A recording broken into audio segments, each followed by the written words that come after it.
Okay సంతోషం, బాగా కొట్టిర్రు, బాగా కొడుతుర్రు, బాగా ఇబ్బందులు పెడుతుర్రు మమ్మలను.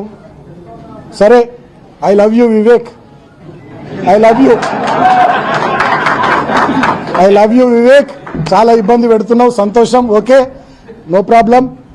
సరే, కానీ ఏదేమైనా అంతిమంగా ఒక మాట మాత్రం నేను తెలియజేస్తా ఉన్నా, ఏది వట్టిగా పోదు, అన్ని ప్రజలు గమనిస్తూ ఉన్నారు. ఇవాళ మేమేందో మీరేందో ప్రజల ముందే అన్ని ప్రజాక్షేత్రంలో ఉన్నాయి. మేము ఎట్లా ప్రవర్తిస్తున్నాం, మీరు ఎట్లా ప్రవర్తిస్తున్నారో రాష్ట్ర ప్రజలు చూస్తూ ఉన్నారు, కేతన్పల్లి మున్సిపాలిటీ ప్రజలు చూస్తూ ఉన్నారు.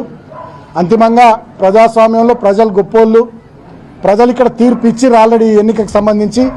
అయినా కూడా నువ్వు సైంధవుడిలాగా అడ్డం పడుతూ ఉన్నావు, దాన్ని కూడా గమనిస్తూ ఉన్నారు. డెఫినెట్గా రాబోయే రోజుల్లో సరే ప్రజలే మీ విషయంలో ఏం చేయాలో ప్రజలే ఆలోచిస్తారు. నేను మాత్రం